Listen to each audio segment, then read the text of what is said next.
음, 안녕하세요. 신호식입니다. 아직 그렇구나. 참석하시는 우리 선생님들이 막 들어오시는 중이라서 한 딱 3분만, 1시 3분부터 해가지고 딱 3분만 기다렸다가 시작하겠습니다. 양해를 부탁드립니다.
반갑습니다. 오늘 사회를 맡은 장기식 연구소 소장 신호식입니다. 먼저 하나님께 기도드리고 오늘 22차 정기 세미나 일정을 진행하도록 하겠습니다. 사랑이 많으시고 은혜가 풍성하신 하나님 아버지, 연구할 수 있는 자리에 저희들을 세워주셔서 감사합니다. 오늘 22차 정기 세미나를 개최합니다. 하나님과 이웃을 잘 섬기는 우리 연구자 교수님들, 여러 선생님들 되게 하시고 장기 부전으로 힘들어하는 우리 환자들을 위해서 또 최선을 다해서 연구하기를 기도합니다. 오늘은 간이식 또 수술 분야에서의 인공지능 적용에 대해서 공부합니다. 학자 입수를 허락해 주셔서 잘 강의하게 하시고 학자의 길을 허락해 주셔서 잘 이해하도록 도와주십시오. 예수님 이름으로 기도드립니다. 아멘. 2달 동안 잘 지내셨나요? 이제 여름이 되는 것 같습니다. 먼저 오늘 세미나 시작하기 전에 그 양해 말씀드리겠습니다. 오늘 강의 예정이셨던 유진수 교수님이 뭐 아시다시피 현재 의료 상황으로 인해서 수술 일정이 갑자기 변경됐다고 합니다. 예, 어제 연락을 받았었고 그 관련돼서 그래서 녹화 영상으로 일단 강의를 진행하겠습니다. 현장 질의응답도 지금 수술 관계 때문에 어려워서 일단은 강의 이후에 자체 내에서 간단한 질의응답을 하고 이후에 진행하도록 하겠습니다. 양해를 부탁드리겠습니다. 어, 잠시만요.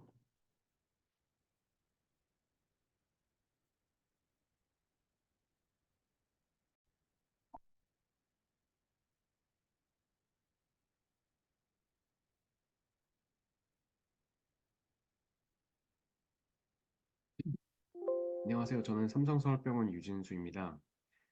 저는 오늘 간이식에서 인공지능이 최근에 어떻게 활용되고 있는지 제 경험을 경험을 설명해드리는 설명해드리는 강의를 강의를 마치겠습니다. 마치겠습니다. 이제 이제 하겠습니다. 하겠습니다.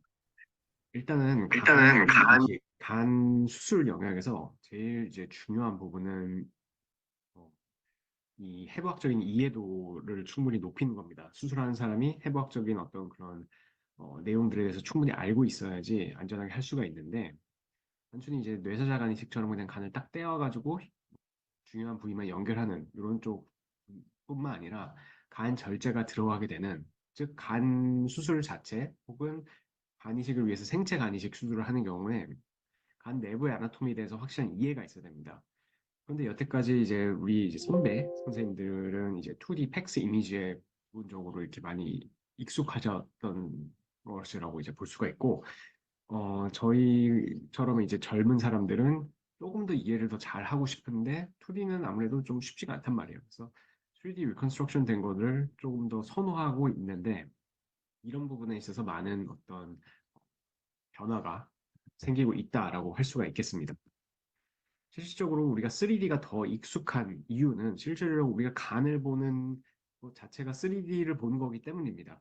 우리가 2D, 그러니까 2차원적인 간을 보는 게 아니잖아요. 그런데 우리가 2D 팩스 이미지에서 보는 간은 사실 조금 이렇게 돌아가 있습니다. 오른쪽으로도 약간 돌아가 있고 가끔은 위로도 돌아가 있고 그래서 이게 디스토션이 되어 있기 때문에 이거를 우리가 흔히 간은 보통 이렇게 생겼어라고 생각하면서 편안하다고 느끼는 그 해부학적 구조랑 많이 어, 말하자면 비틀어져 있다는 얘기입니다.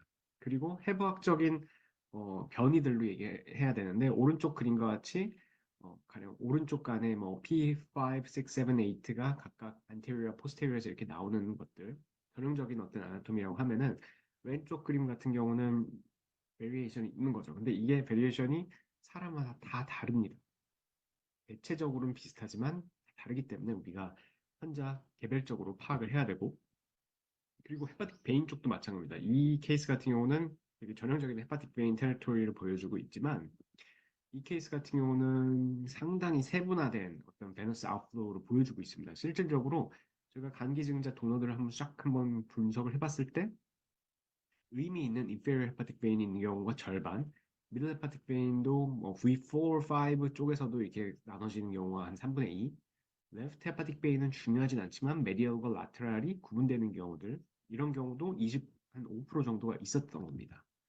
그리고 간의 모양도 다르죠. 간 이식이 아니라 간암 수술을 한다고 하면은 간이 변화가 되기 때문에 모양도 다르고 암의 위치, 크기, 혈관과의 어떤 위치 관계도 다 다릅니다. 그래서 이런 측면에서 3D 모델링이 도움이 된다라는 겁니다. 여기서 지금 보여드리고 있는 거는 저희가 최근에 이제 외과 학회지에 이제 억셉트된 논문인데 119명의 이제 CT 안지오그래피, 도너의 CT 안지오그래피를 토대로 우리가 흔히 하는 이제 컨벤셔널 메서드의 볼루메트리 그리고 3D 소프트웨어를 이용한 볼루메트리 그리고 액츄얼 리버 그래프트를 비교했습니다. 물론 볼륨 대 웨이트를 비교하는 거기 때문에 저희가 여기다 약간 linear regression prediction 모델을 만드는 내용이었고 이게 이제 그 거기에 들어가 있는 피겨인데 우리가 흔히 그냥 3D라고 얘기하면은 영상학과에서 3D로 해준다라고 하면은 왼쪽 위에 있는 그림 저 정도로 해주는 겁니다. 3차원적으로 보여주는 거긴 한데 실제 3D라고 보기는 힘들죠. 왜냐면 리버가 안에 혈관 구조가 있고 연부 조직이긴 한데 하이 바스큘러처를 보이고 있기 때문에 이런 혈관과 파렌카임의 구분이 약간 잘 안 되는 경우가 많다라는 거죠. 그래서 실질적으로 3D 소프트웨어를 사용해야 되는 경우가 많고 저희가 이 연구에서 사용했던 거는 Mimics Medical, 그리고 3D Slicer, 그리고 저희가 같이 개발하고 있는 크럭서라는 뷰어를 활용해가지고 이런 것들 작업을 했었습니다. 3D를 만드는 건. 그래서 이거는 저희가 만들고 있는 아크로서의 말하자면 베타 버전. 실질적으로 아직 뭐 선생님들이 사용할 수는 없지만 이런 식으로 저희가 제작을 하고 있다는 걸 보여드리고 있고 여기 보시면은 이, 이 프리딕션 모델에서 컨벤셔널 메서드로 들어갔을 때 R 스퀘어가 0.656입니다. 하지만 3D 소프트웨어로 가면은 올라가죠. 그리고 여기다가 체중 변화까지 우리가 고려를 해가지고 3D 볼륨에 BMI, weight loss 이런 것들까지 포함하면은 정확도가 더 올라갑니다. 오른쪽 그 그래프를 보시면은 이 프레딕션에서 이 95 confidence interval이 점점 얇아지는 걸 볼 수가 있습니다. 즉 3D 모델이 조금 더 전체적으로 조금 더 정확하게 프리딕션을 할 수 있더라라는 걸 얘기하는 거고 거기에 기증자의 체중이랑 BMI랑 체중이 얼마나 빠졌는지 이런 내용까지 포함하면 조금 더 정확도가 올라간다는 건데 저희가 subgroup analysis로 들어가서 이 볼륨이 만약에 900이 넘어가는 경우라고 하면은 이런 경우에 특히 3D 소프트웨어가 더 정확하더라라는 걸 보여드리고 있습니다. 이거는 이 그래프트 볼륨이 700 이하일 때, 700에서 899 사이일 때 3D와 컨벤셔널 이거 간의 오차들을 저희가 비교한 건데 실질적으로 900 이하에서는 크게 오차가 별로 없었지만 900 넘어간 경우에는 오차가 꽤 있었고 3D 소프트웨어가 조금 더 정확하더라라는 거를 보여주고 있는 그래프입니다. 그래서 이제 넘어가서 이 3D 모델링이 실제로 이제 수술에 많이 도움되라는 걸 몇 가지 예시로 보여드릴 건데 여기서 보여드린 거는 이식은 아니고 간 절제 상황인데 ACC-B로 RFA 케이스 세 번 하고 튜머 프로그레션까지 왔습니다. 결국에는 세그멘트 5의 튜머가 다시 생겼는데 이게 이제 하얗게 보이는 저 부위인데 뭔가 세그멘트 5가 많이 변했다는 걸 알 수가 있습니다. 그래서 이게 모양이 어떤 걸까 미리 알고 싶은 거죠. 수술 들어가서 보고 싶다기보다는 내가 알고 들어가는 게 다른 거랑 다르니까. 그래서 3D 모델을 막 바꾸고 나서 보면은 튜머는 저 가운데 있고 주변에 이제 네크로틱 노들들이 보입니다. 즉, 저 사이에서 튜머가 다시 자라났다는 걸 알 수가 있죠. 그래서 우리는 이게 지금 저기 위치하고 있고 내가 만약 이것만 파내는 목적이라면은 파일럿에서 조금 거리를 두고 이렇게 자르면 되겠구나라고 리섹션 플레인을 미리 그려놓을 수가 있고 요거대로 수술을 하면 되는 겁니다. 그리고 이제 뭐 3D 모델링 있으면은 프린팅 이런 데도 활용을 할 수가 있어요. 저희는 프린팅도 하는데 이건 서지컬 가이드를 만드는 그런 거고 안테리어 섹션액토미를 하기 위해서 이 케이스 같은 경우는 튜머가 3개 세그멘트 A셋 몰려 있는데 안테리어를 하면서 미리 그 플레인을 그려놓고 가기 위해서 이런 식으로 3D 프린팅 가이드를 만듭니다. 그리고 이런 식으로 들어가서 보면은 이게 쭉 들어가서 요거를 요렇게 접목시키면은 되겠구나 라고 알 수 있고 이런 식으로 이렇게 그 아나토미컬 랜드마크에 걸쳐가지고 표시를 이렇게 하고 뒤쪽까지 이렇게 표시를 올리면서 쭉쭉쭉쭉 하고 자르는 겁니다. 자르면은 우리가 생각했던 가이드대로 잘린다는 걸 볼 수가 있습니다. 그리고 여기는 이제 뭐 3D가 있었으면 좋았을 것 같은 케이스들인데 여기 보면 이건 콜렉터 리버 메타스테시스고 처음에는 메타스테시스가 엄청 많이 있었어요. 그래서 케모를 먼저 하고 풀프리색 뚝심암을 먼저 하고 그 다음에 수술하자라고 했는데 이건 3D 소프트웨어가 없었습니다. 이거는 발표를 위해 만든 거고 케모를 한 다음에 이렇게 됐고 이 다음에 수술하기 직전에 협진이 온 겁니다. 잘라달라고. 그래서 레프테미 하고 저걸 파내면 되겠구나. 그리고 이제 세그멘트 5 쪽에 조금만 노듈이 있어가지고 저거는 약간 미드라인에서 오른쪽으로 걸쳐가면은 자를 수 있지 않을까라고 생각하고 수술 들어간 거죠. 그래서 잘 잘랐다고 생각했고 CT 팔로우업을 했을 때 특이 소견이 없었습니다. 그래서 뭐 괜찮구나라고 생각했는데 좀 있다가 환자가 재발 소견으로 온 거죠. 근데 재발된 소견이 세그멘트 5 쪽인데 이거 자세히 보니까 이거 이 사람이 예전에 있었던 그거랑 비슷한 거 아니야? 라는 생각이 드는 거죠. 그래서 실제로 두 개를 비교하면은 이 위치가 그 위치가 맞습니다. 제가 오른쪽을 좀 더 판다고 팠지만 이게 초음파에서도 안 보였었고 충분히 넘어가 있지 않았던 거죠. 그래서 이때 3D 모델링 소프트웨어가 있었으면 조금 더 이거를 잘 파내지 않았을까라는 그런 생각이 들었었고 이걸 실수하지 않기 위해서 이런 식으로 또 이 가이드를 만들었습니다. 왜냐하면 수술을 재수술을 하는 건데 실수를 다시 하고 싶지는 않으니까 그래서 이렇게 비주얼라이즈 한 다음에 이걸 3D 프린트 가이드 이렇게 넣어가지고 이렇게 앵커링을 하고 표시를 하고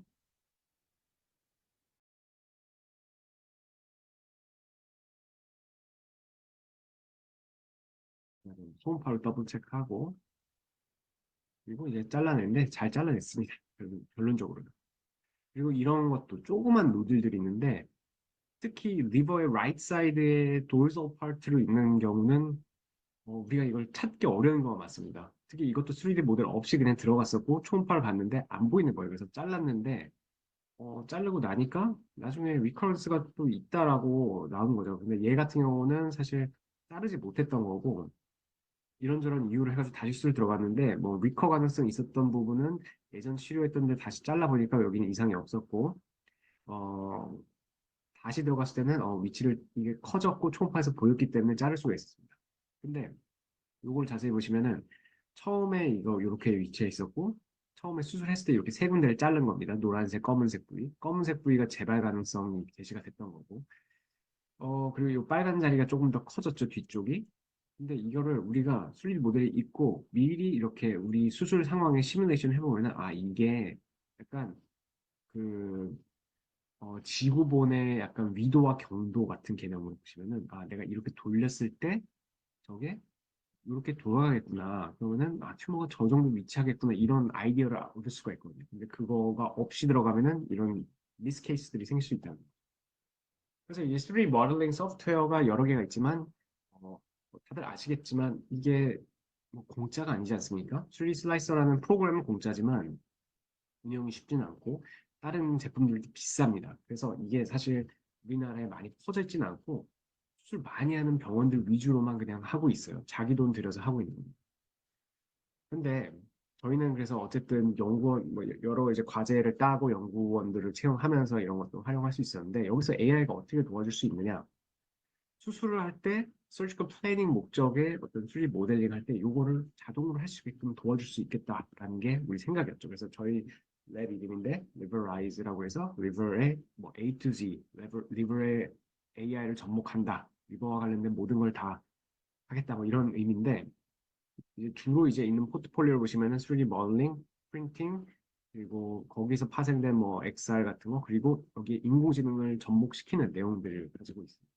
그래서 세그멘테이션이라는 개념이 있고 이런 그림들에서 이 위치 얘가 뭐고 쟤가 뭐고 구분해 주는 거 이런 것들을 세그멘테이션이라고 하는데 요즘 인공지능이 이런 기술들이 많이 좋아져 가지고 상당히 잘 되고 있습니다. 그래서 이걸 3D로 바꿔준다는 거는 자동으로 3D 한다기보다는 2D 이미지에 2D 저렇게 스트럭처를 그려주면은 3차원으로 재구성한 게 3D이기 때문에 이것도 이제 오토 세그멘테이션으로 자동 3D가 된다 이런 얘기입니다. 그래서 세그멘트 애니띵이라는 메타에서 나온 이제 그 AI 모델이 있는데 이거를 메디컬 이미지에 적용시킨 맷샘이라는 것도 있습니다. 그래서 그걸 보면은 다양한 이미지에 세그멘테이션을 잘 해주는데 보시다시피 리버 같은 경우는 리버는 잘 뽑지만 그 내부의 혈관 구조나 이런 것들은 사실 못하고 있습니다. 물론 이런 것들도 발전하겠죠. 제가 이제 가지고 있는 3D 모델들을 AI 모델들을 보여드리면은 저희는 이제 유넷 모델, 3D 유넷 모델을 활용했고 저희 데이터셋을 다 활용을 했고요. 리버 MRI에서 3D 모델링 논문 나온 게 있습니다. 사이언티픽 리포트에 나왔었고 20분 지연 영상을 집어넣고 보면은 저렇게 5가지 스트럭처를 나눠줍니다. 캔서, 포털 베인, 헤파틱 베인, 바일 덕트, 리버 파렌카임. 요즘은 9개로 나눠줍니다.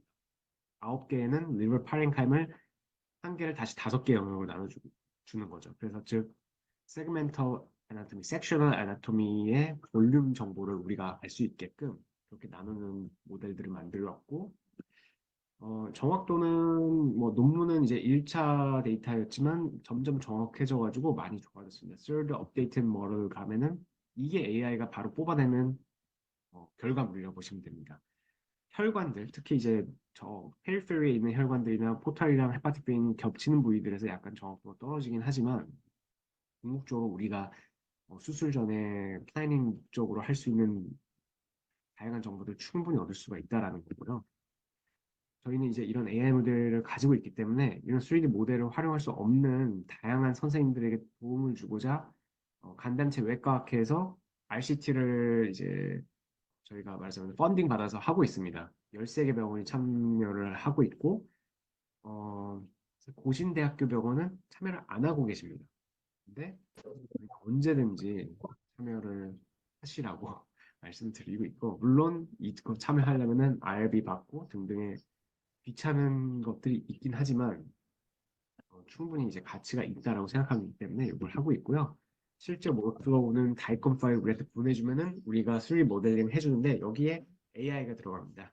이미 만들어놓은 AI를 활용해가지고 한 바퀴 돌리고 그 다음에 그거를 이제 마무리 작업해주고 우리가 이제 이 3D 모델을 볼 수 있는 그 온라인 웹뷰어가 있는데 그거를 이제 그 링크를 보내드립니다. 단기적으로 우리가 만들고 있는 아크럭스라는 소프트웨어, 클라우드 베이스 소프트웨어를 활용하게끔 하려고 하는 게 이제 목표고요. CT 당연히 도너 것도 있습니다. 도너 거 저희가 다 수리로 만들고 있었고 이걸 5개의 섹셔널 아나토미로 나누는 것까지 했는데 궁극적으로 이것도 이제 결과물을 이뤘습니다. 상당히 정확하다라는 걸 보실 수가 있고 특히 여기에는 볼루메트릭 정보를 우리가 잘 넣어줘야겠다라는 생각 때문에 5개 영역을 나눠서 posterior, left lateral 뭐 이런 것들도 다 들어가 있습니다. 그리고 실질적으로 정확도가 매우 높은 편인데 right랑 left의 볼루메트리 정보만 보면은 어, 일단은 이건 볼루메트리가 아니고 다이스 스코어이라고 해가지고 얼마큼 잘 겹치냐 이 내용인데 0.94, 0.91로 상당히 높았고 그리고 actual graft weight와 비교했을 때도 AI 모델이 오히려 그냥 컨벤셔널 메소드보다 정확도가 더 높았습니다. 0.93으로. 그래서 어, 실질적으로 이거는 AI 모델 같은 경우는 어, 이 작업자에 따른 어떤 편향성이 별로 없기 때문에 조금 더 그렇다라고 보여지고요. 최근에 저희가 이 AI 모델을 적극적으로 넣게 된 이유는 지금 의사 파업 전공의들이 없지 않습니까? 병원에 사람이 모자라고. 그래서 저희가 결국에는 그전에는 이제 펠로들이 다 이렇게 스크리닝 하던 것들을 도저히 사람 손 이거 안 되겠다 싶어가지고 AI로 시켜가지고 스크리닝을 다 하고 컨펌 되면은 이렇게 이쁜 3D 모델 사진들을 이렇게 뽑아내는 것들 작업들을 하고 있습니다. 그래서 이거를 AI 모델을 뭐 제가 이제 자체 서버에다가 넣고 이렇게 하고 있는데 다이컴 올리고 이건 이제 올라간 다음에 이거를 인프루언스를 눌러주면은 하고 끝납니다. 그러면 이제 이런 3D 모델이 나온 거예요. AI 모델. 물론 이제 끝에가 이렇게 조금씩 잘려 있죠. 그러니까 이런 부분은 그렇지만 우리가 지금 여기서 알고 싶은 거는 볼루메트리이기 때문에 볼루메트리만 정확하게 빨리 뽑아주면 되는 거죠. 그래서 이렇게 해가지고 월플로우를 엄청 빠르게 했습니다. 그 외에도 이제 뭐 만들고 있는 AI 모델이 헤파틱 베너스 테리토리라고 해서 다들 right liver graft를 쓸 때 이 미들 헤파틱 베인 어떻게 할까 이런 것들 고민이지 않습니까? 그래서 그런 부분들 헤파틱 베인도 뭐 미들이랑 라이트, 뭐 V5, V8, 인페리어 이런 것들 구분해주는 모델들을 다 만들고 있고 정확도는 꽤 괜찮은데 이제 그래도 오차가 조금은 있기 때문에 계속 업데이트 시킬 예정입니다. MRCP 모델이 있는데 MRCP 모델은 사실 리빙 도널 LT에서 진짜 중요합니다. 사실 이 중요성을 사실 다른 데서는 이 잘 모르시는 것 같은데 저희가 이 MRCP에서 3D 모델 뽑아내는 이 퀄리티를 보면은 정말 실제 바이덕트 그걸 상당히 유사하게 뽑아낼 수 있기 때문에 그리고 이런 각도부터 길이, 두께 이런 것들 다 측정할 수가 있죠. 그래서 저희는 이 데이터를 엄청 많이 가지고 있고 이것도 다 3D 모델을 AI 모델로 만들었습니다. 그래서 정확도가 꽤 괜찮다라는 사실 그리고 왼쪽이 그라운드 트루스면은 오른쪽 노란색이 이제 AI가 만드는 인프런스인데 뭐 GB가 뭐 없다든지 뭐 이런 정도의 차이는 있지만 실질적으로 큰 차이는 있다라는 거 보여드리고 근데 그럼 이거 야뭐 팩스에서 3D 모델을 볼 수 있는데 꼭 저렇게 3D 모델을 네가 만들어야 되냐라고 얘기하실 수도 있죠. 근데 3D 모델로 뽑아준다는 건 이런 거 뽑아주는 거잖아요. 실질적으로 여러분들이 보는 이 모델은 3D가 아닙니다. 2D로 된 이미지를 한 9개 장면으로 돼 있는 사진 9개의 사진으로 이루어진 거라고 보시면 됩니다. 실제 3D는 이렇게 가야죠. 3D 모델 뽑으면은 어떤 각도로든 돌리면서 볼 수가 있어요. 물론 이제 뭐 실제로 매번 이렇게 각도를 돌려가면서 보는 건 아니지만 우리 엔지니어들이 바이오메디컬 아티스트들이 이런 3D 모델들을 가장 최적의 이제 각도로 이렇게 해가지고 사진을 찍어주니까 우리가 그걸 참고를 하는 거죠. 그래서 이 바이오dok터 어디서 갈라지는구나 이런 것들을 알 수가 있고 더 나아가서 저희가 이제 한 것 중에 뭐 AR을 접목하는 이런 것들도 하고 있습니다. 이런 3D 모델 잘 뽑아내면 수술 중에 여기다가 이렇게 합쳐서 보면 어떨까 이런 내용이죠. 그래서 실질적으로 우리가 유니티 기반으로 모델을 가져봤을 때 이렇게 바이덕트 이렇게 있으면은 조금 ICG에서 저렇게 보니까 이게 이 사람 3D 모델이 이렇게 생겼으니까 저렇게 될 거야라고 파악을 하면서 이렇게 수술을 할 수가 있는 거고 마찬가지로 이렇게 말하자면 앞에다가 씌운 거죠. 그리고 최근에는 이제 이걸 인공지능 기반으로 하기 위해서 여러 가지 이제 실험들을 하고 있습니다. 이거는 비포리아라는 또 엔진인데 이제 말하자면 리얼타임으로 레지스트레이션 시켜주는 거거든요. 아직 뭐 정확도가 높진 않지만 수술 중에 이제 움직이는 화면에 맞춰가지고 우리가 계속 직접 수동으로 움직일 필요 없이 얘가 거기에 약간 걸려가지고 이렇게 되는 그런 시스템도 있는데 이런 것들을 수술을 잘하기 위해서 활용할 수 있다라는 것들 소개해드리고요. 그리고 이런 AI 모델은 뭐 간암이 아니 간 이식이 아니더라도 간암에서도 할 수 있죠. 이렇게 작은 튜머 이런 튜머들을 로컬라이제이션을 초파로 우리가 보다라고 했을 때 수리 모델을 기반으로 해가지고 우리가 유추할 수가 있는 거죠. 아, 이게 여기쯤일 거야. 그래서 실질적으로 이렇게 비슷한 뷰를 만들어 놓고 들어가서 봤을 때 아, 튜머가 거기 있다라고 보면은 저기다가 이제 ICG로도 한번 더블 체크하고 이렇게 올라가는 거 보이죠? 그리고 이제 자르는 거.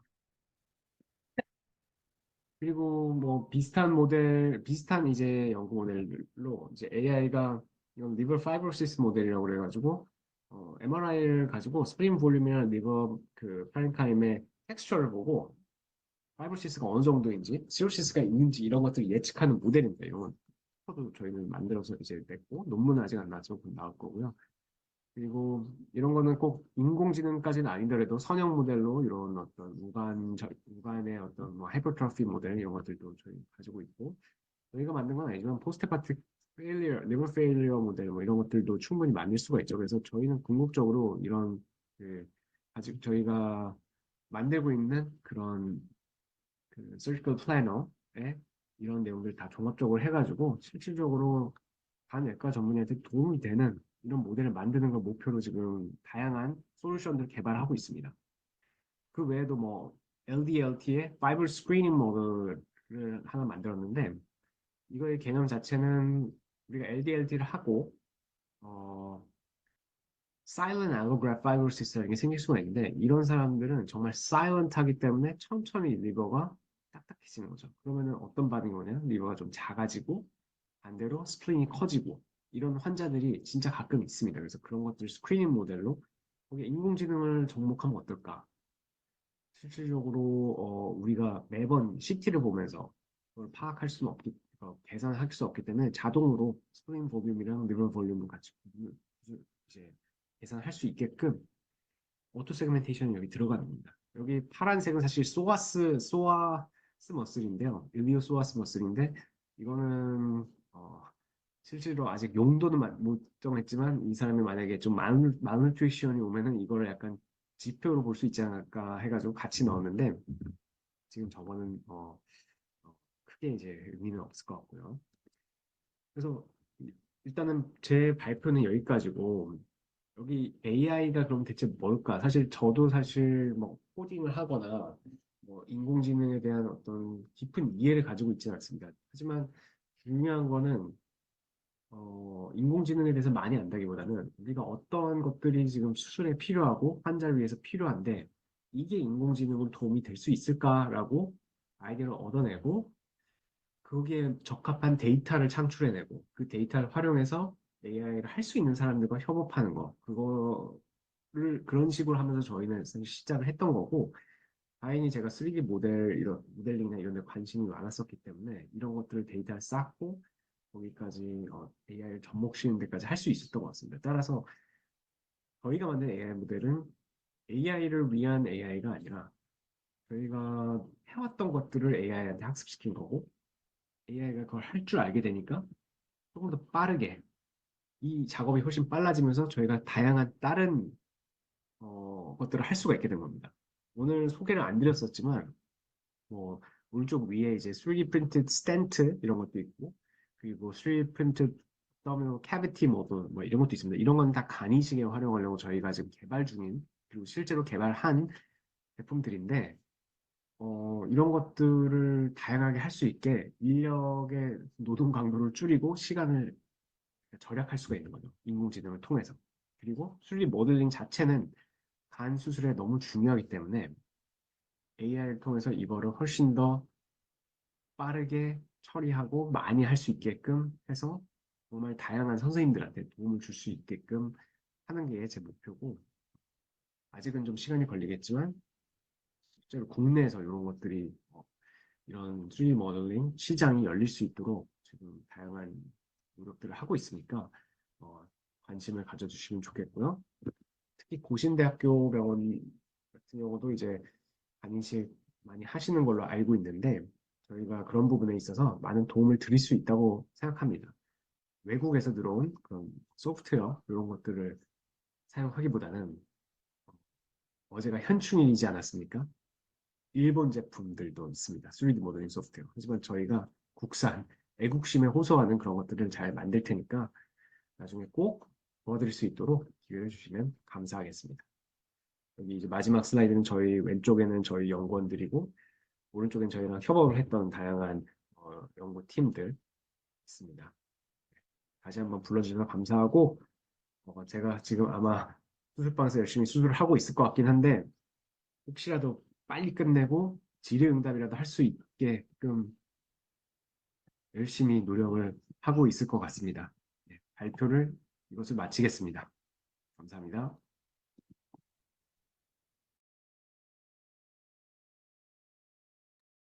예, 13사기 못 하셨지만 발표해 주신 윤수걸 교수님께 감사의 말씀을 드립니다.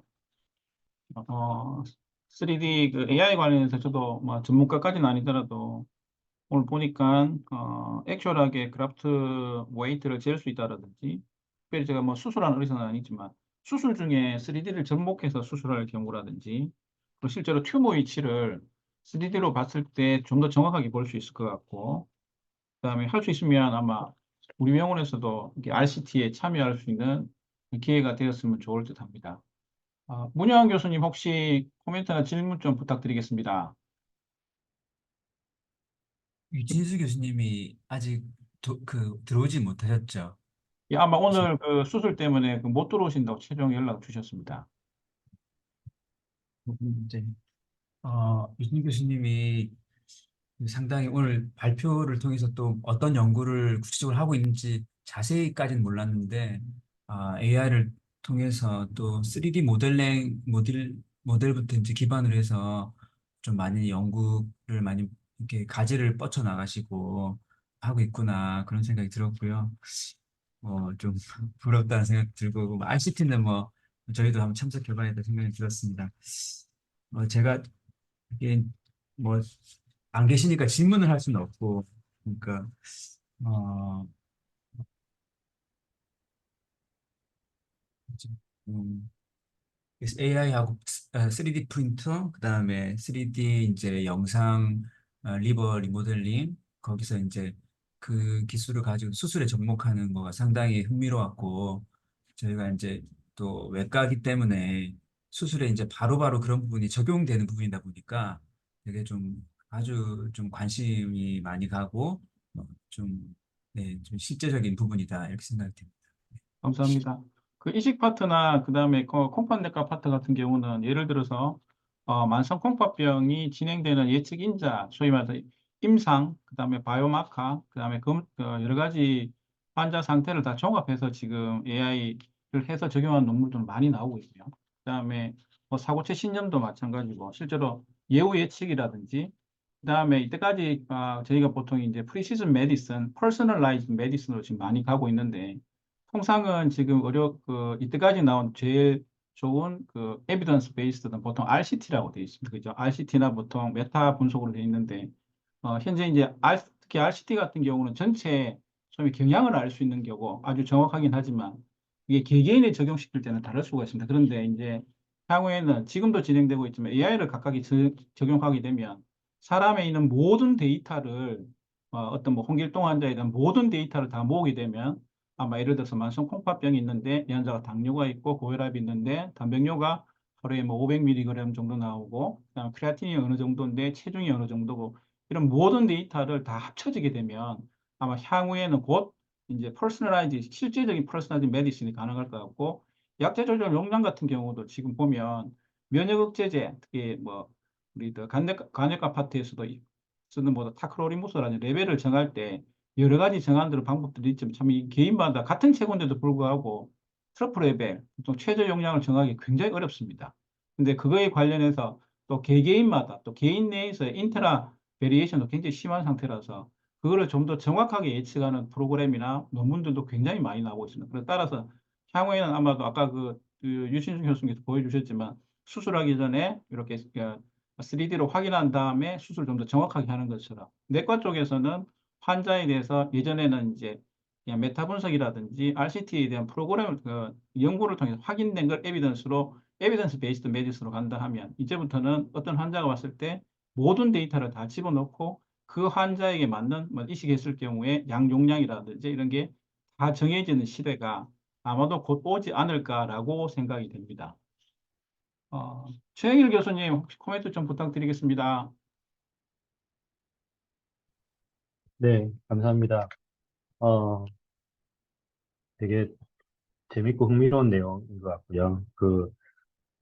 사실은 간 자르는 의사들은 고민이 있는데, 어떻게 하면 간을 정확하게 자를까 하는 고민들을 늘상 하거든요. 그게 왜냐하면, 간은 밖에서 보면 정확히 우리가 간이 8개의 세그먼트로 되어 있는 건 알지만, 그 8개의 세그먼트가 밖에서는 전혀 표시가 나지 않습니다. 전혀, 모양이 다르고, 또 사람마다 그 세그먼트 모양이 일정하지 않고, 그래서 우리가 CT나 MRI에서 보는 튜머를 정확하게 잘라내고 싶은데 거기를 정확하게 자르는 일이 굉장히 어려운 일이고 근데 제가 오늘 재밌었던 것들은 3D 프린터를 이용해서 간을 정확하게 자르는 위치를 이렇게 씌워서 만드는 건 굉장히 좋은 아이디어인 것 같고 제가 들으면서 느꼈던 거는 굳이 한 곳만 그렇게 하는 것보다 전체 간을 씌워서 간의 세그먼트를 정확하게 분류할 수 있는 그런 것들을 수술에 접목한다면 우리가 힘들어서 라이트 레프트나 라이트 안테리어, 라이트 포스terior 이렇게 구분하려면 사실은 테크니컬하게 조금 어려운 부분들이 있는데 그런 것들을 굉장히 쉽게 극복할 수 있는 어떤 좋은 아이디어가 되지 않을까 하는 그런 생각이 사실 굉장히 임프레시브했습니다.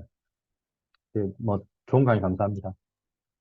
예, 감사합니다. 저 개인적으로도 그 콩팥 이식할 때 저희들이 이식전 모임할 때 보통 도너의 이제 그 생체 이식 같은 경우 도너의 아테리 베인 위치라든지 그다음 디프로케이션이라든지 그다음에 아테리나 베인이 한 개가 아니고 두 개가 된다든지 조건 그거에 대해서 보통 이제 어느 정도 리컨스트럭션 된 CT나 이미지를 엔조로 보기는 하는데 이게 잠깐 보니까 단지 그냥 저것만 적용해도 3D 적용해서 그냥 딱 보면 이게 정말 실제로 엔지오그래피 한 거 거의 육박하게 아마 좀 더 정확하게 보지 있지 않을까. 그래서 아마 디스커션 할 때 뭐 오른쪽 콩팥을 선택할지 왼쪽 콩팥을 선택할지 얼마나 잘라낼지 이런 부분에 대해서 아마 상당히 많이 도움이 될 거라고 개인적으로 생각이 들었습니다. 정혜순 교수님 혹시 코멘트나 부탁드리겠습니다. 전 질문이 하나 생겼는데요. 네, 이 실제로 그 ADPLD 환자들, 헤파토메갈리가 이제 심해가지고 이제 일상생활까지 힘든 환자들 있는데, 실제 저희 나라에 그런 그러니까 파셜 헤파텍토미를 해서 서바이벌 성적이 나올 정도의 OP 건수가 없거든요. 그리고 이제 환자들은 굉장히 참고 지내는 그런 그 상황이래 가지고 제가 오늘 강의 들으면서 이게 ADPLD 헤파텍토미에 조금 적용하면 굉장히 좀 석세스율을 올리지 않을까 그런 생각이 들었는데 예. 뭐 기회 다음에 좀 전달해 주십시오. 물어봐 주셔도 좋고. 네. 감사합니다. 현재 최영일 교수님 어떠세요? 이게 만약에 적용하게 되면 정현선 교수님 질문해 주신 내용들을 적용하게 되면 어떠신가요? 보시기에. 어, 저도 뭐 폴리시스틱 리버 그 디지즈에서 리버 리섹션 하는 케이스는 사실은 본 적이 없습니다. 간이식을 경험한 적은 있는데요. 그게 잘 모르겠습니다. 그게 리섹션이 위험해서 아마 안 할 겁니다. 왜냐하면 대부분 리버가 시스트로 다 이루어져 있고 리버 리섹션을 하면 그게 대개는 시스트가 리버 전체에 퍼져 있기 때문에 일부 리섹션을 한다고 해서 그게 시스트가 없어지지 않을 것 같고 그렇게 해서 아마 그 간이식을 진행하는 것 같은데 어, 시스트를 다 제거를 하는 수술을 했을 때 남는 리버가 어떨지 이런 것들은 한번 AI나 이런 기술력들을 통해서 적용을 해보고 우리가 수술을 안 하지만 미리 조금 데이터들을 예측해보고 하는 데는 도움이 될 수 있을 거란 생각은 듭니다. 예, 감사합니다. 정 교수님 질문하신 내용은 제가 대신 받아서 유진수 교수님께 질문을 드리고 답을 받아서 전달해 드리도록 하겠습니다. 감사합니다. 이대호 교수님 들어오셨는데 혹시 코멘트 부탁드리겠습니다.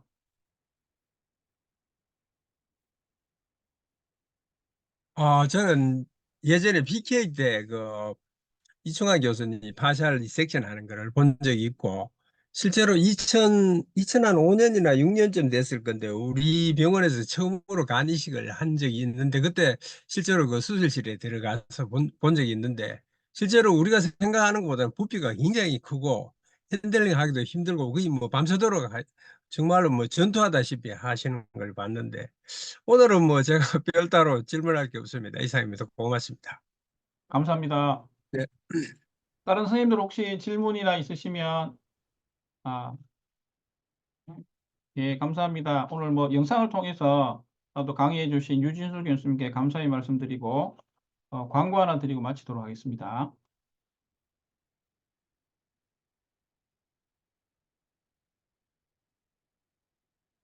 예, 소개를 못 드렸는데 현재 저 성균관의대 외과 교실 부교수로 지금 현재 재직 중이시고요. 23차 세미나 광고 드리겠습니다. 두 달 뒤 더운 여름입니다. 8월 9일 금요일에 있을 예정이고 이번에는 장기 이식 분야 중에서도 또 핫한 최근에 콩팥이라든지 심장, 최근에 특히 콩팥 같은 경우는 유전자 변형을 통해서 실제 환자의 이식을 해서 상당히 오랜 기간 지금 환자가 살아있는 경우가 최근에 MGH 보고가 됐습니다. 우리나라에서 그 이종장기 이식을 이루고 계신 건국의대 윤익진 교수를 모시고 이종장기 이식의 현재와 미래에 대해서 8월 달에 한번 또 세미나를 가지도록 하겠습니다. 그리고 참고로 뒤에 정확하게 세미나 제목들이나 강의가 정해지면 10월 달에 지금 환경성 호흡기 연구소와 함께 지금 심포지엄 준비 중이고 AI 관련된 그 이식, 그다음에 콩팥 관련된 심포지엄을 준비 중입니다. 다음에 또 광고 드리도록 하겠습니다. 오늘 또 바쁘신 중에 참석해 주신 교수님들 여러 선생님께 감사의 말씀드리고 이제 여름 시작인데 건강하게 지내시고 8월 달에 또 건강한 모습으로 이종장기 이식에 대해서 함께 배우는 시간을 가지겠습니다. 참석해 주셔서 감사합니다. 네, 모두 감사합니다. 수고했습니다. 고맙습니다.